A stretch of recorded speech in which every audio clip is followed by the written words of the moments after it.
ইন্নাল্লাহা খাবীরুম বিমা তা'মালুন।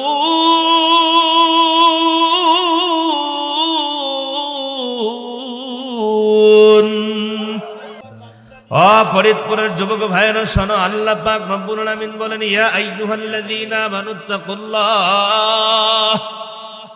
এই দুনিয়ার মুমিনেরা খেয়াল করেন, আমরা এই ওয়াজটুকুন সবাই জানি, হে ঈমানদারেরা তোমরা আমি আল্লাহকে ভয় করো, ঠিক নেই?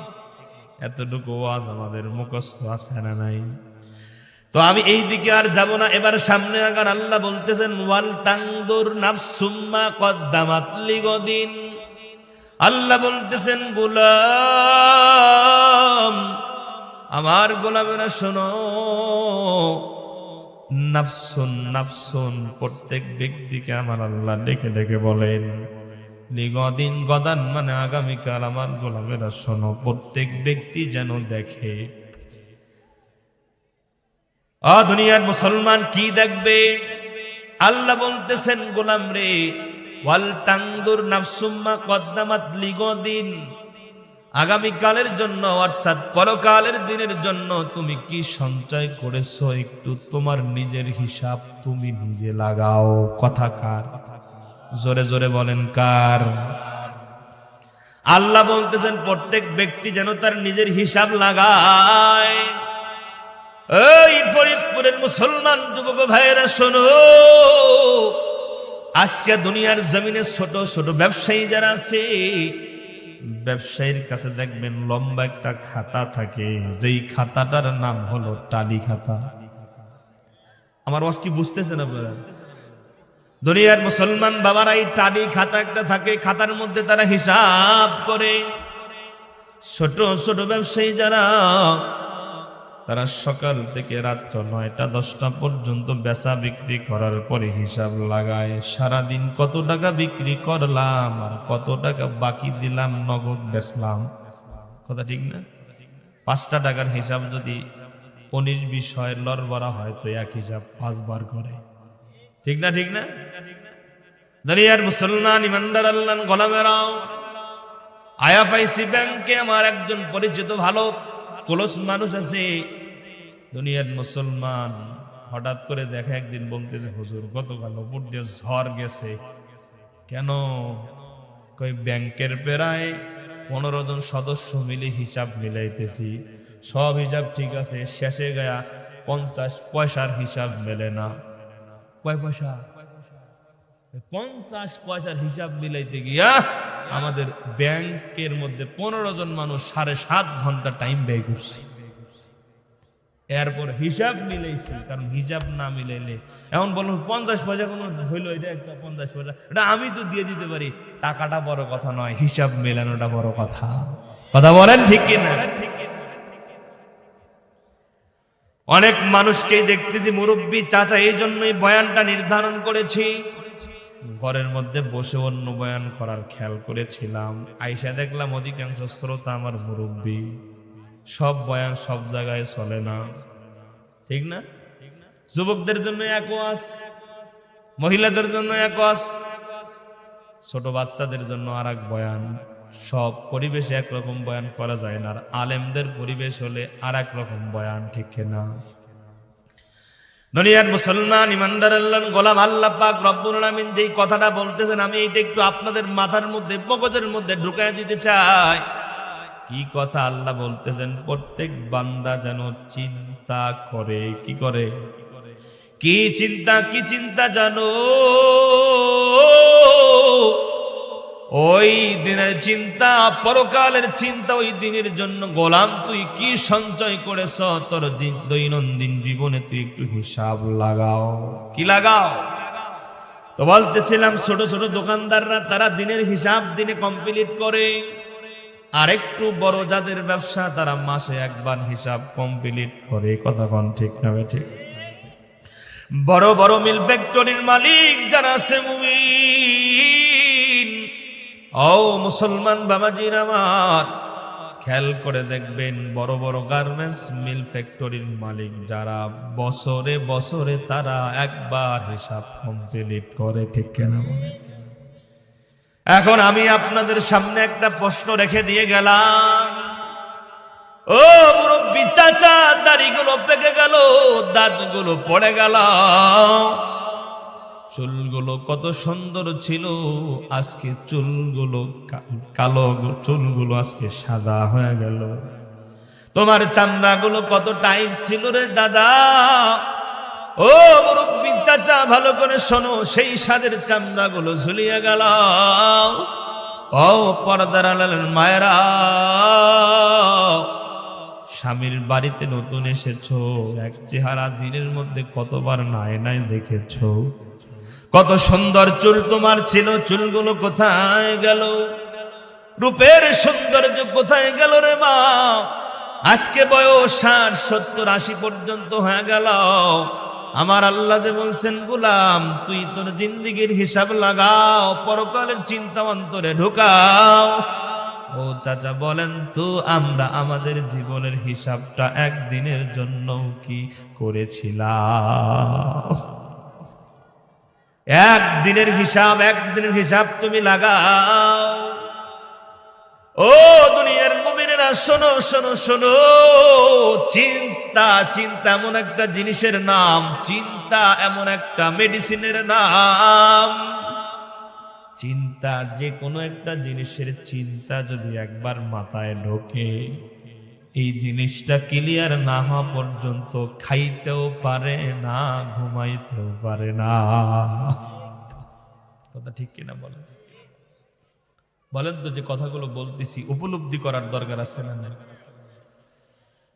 দুনিয়ার মুসলমান হয়তো রস দিতে পারছে না, হাসাইতে পারছে না, কিন্তু কিছু কথা আমি আপনাদেরকে বলছি, খেয়াল করে শোনেন। ও দুনিয়ার মুমিনেরা শোনো, আপনার কাছে হঠাৎ করে ফোন চলে আসছে, আপনার নতুন বিবাহ দিয়েছেন আপনার মেয়েকে, বিয়াই নতুন মেহমান ফোন করে বলতেছে, বিয়াই আমার কয়েকজন বন্ধু আমার ছেলের বিবাহের সময় যেতে পারে নাই, তো নিয়ত করতেছি এই যে বৃহস্পতিবার দিনে আমরা 5-7 জন আসবো আপনার বাড়িতে। এখন বলেন, আপনি কি বলবেন যে বিয়ে এখন আসার দরকার নাই, বেতন পাইলে এসে বলবেন? এখন বলবেন বিয়ে ঠিক আছে আসেন, কিন্তু আপনার পকেটে একটা টাকাও, কথা কয় না, পকেটে কি নাই? চিন্তা ঢুকছিনি মাথায়, হাই হাই কালকে আসবে, এখন টাকা মামু কই, বাজার তো রাতেই করা লাগে, কথা কন, কি করা যায়? বন্ধুরে ফোন দিয়ে বলবেন, দোস্ত 5,000 টাকা লাগবে ইমিডিয়েটলি। দুনিয়ার মুসলমানেরা কারো কাছে যদি ধার না পায়, সুদে টাকা আনে হলেও মেহমানদারি করাবে, কথা বলেন না কেন? যতক্ষণ পর্যন্ত পকেটে মেহমানদারির পর্যাপ্ত পরিমাণ পয়সা না আসবে, ঘুম আসবে না, খাইতেও পারবে না, কথা বলেন ঠিক কিনা? আল্লাহ বলতেছেন, গোলাম রে শোনো শোনো, তুমি যদি তোমার অন্তরের মধ্যে চিন্তা ঢুকাইতে পারো, কিসের চিন্তা? আল্লাহ বলতেছেন, গোলাম পরকালের চিন্তা, কবরের চিন্তা। এই কবরের চিন্তা, পরকালের চিন্তা, ডান হাতে আমলনামা আসবে না, বাম হাতে আমলনামা আসবে। গোলাম এই চিন্তাটা যদি অন্তরে ঢুকাইতে পারো, গোলাম রে আমি এতটুকু তোমারে বলতে চাই, তুই কখনো কখনো গুনাহ করতে পারবি না।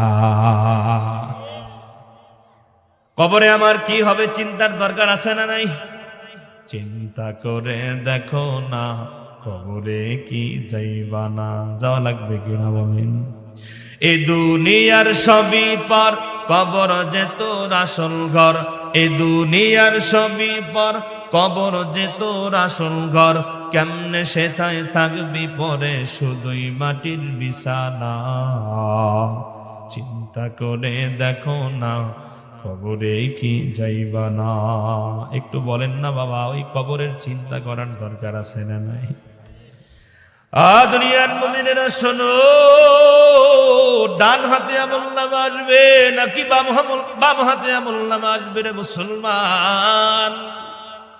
ওই দিনের চিন্তা করো, কারণ যখন আমলনামা হাতের মধ্যে আসবে, মা লিহাদাল কিতাব লা ইউগাদিরু সগীরাতাও ওয়ালা কাবীরাতান ইল্লা আহসাহা। এই দুনিয়ার মুসলমান, কিতাব যখন আল্লাহ আপনার আমার হাতে দিয়ে বলবে গোলাম তোর হিসাবের খাতাটা তুই পড়া, আপনি তাকায় দেখবেন আর বলবেন মালি হাদাল কিতাব, মালিক এটা কেমন খাতা, কেমন হিসাবের খাতা। ছোট থেকে ছোট কোনো গুনাহ পড়ে নাই, বড় থেকে বড় কোনো জিনিসও বাদ পড়ে নাই। এই জন্য দুনিয়ার মুসলমান ইমানদার আল্লাহর গোলামেরা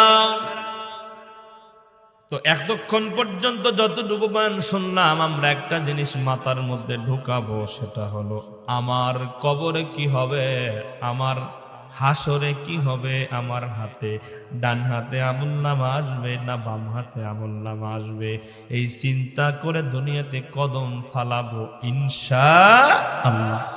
চিন্তা, কবরের চিন্তা যদি কারো ভিতরে ঢুকে, আল্লাহর কসম করে বলি এই বান্দা গুনাহ করতে পারবে না। কথা বলেন ঠিক কিনা? একটা সহজ পদ্ধতি শিখায় দিই, খেয়াল করেন। একটা মাস এখান থেকে 2টা মানুষও যদি আমার কথাটা ফলো করেন, আমি গ্যারান্টি দিয়ে বলতে পারি আমার আল্লাহ ওই বান্দাকে জান্নাত দেবেন। সুবহানাল্লাহ বলতে পারেন? জান্নাত দেওয়ার গ্যারান্টি আমার আছে নাকি? কিন্তু আমি বলতে পারি যে এই পদ্ধতিটা আমি বলবো, যদি পালন করতে পারেন আমি আশা রাখি 100তে 100 আমার আল্লাহ আপনার জান্নাত দিয়ে দেবেন। সুবহানাল্লাহ বলবো, পদ্ধতিটা বলবো। দুনিয়ার মুসলমান একটা খাতা নেবেন। খাতা কি নেবেন? এই যে আমার কাছে একটা কাগজ দেখতেছেন, বলেন তো যখন আমরা খাতাটা খুলি পৃষ্ঠা কয়টা থাকে? কয়টা? খুব খেয়াল করেন। এই যে একটা খাতার মধ্যে 2টা পৃষ্ঠা। সারাদিন শেষে রাত্রে বেলা যখন ঘুমাইতে যাবেন, প্রত্যেক দিন হিসাবের জন্য 5টা মিনিট। কয় মিনিট? একটু লেখেন সারাদিন কয়টা গুনাহ করেছেন, সারাদিন কত জায়গায় মিথ্যা বলেছেন, কয়টা বিড়ি খেয়েছেন,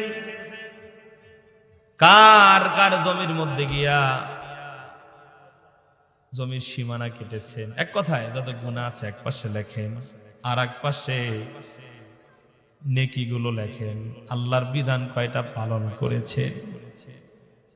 বাম পাশে লেখেন গুনাহগুলো, নামাজ কয় ওয়াক্ত সেরেছেন। এই হিসাবটা করার পরে এখন যদি দেখেন আমার নেকামলের পৃষ্ঠার মধ্যে নেকামল কম, আর গুনার পৃষ্ঠার মধ্যে গুনার ভান্ডারটা বেশি, এখন আপনার করণীয় হলো পরের দিন থেকে একটা করে গুনাহ বাদ দেবেন। কি করবেন?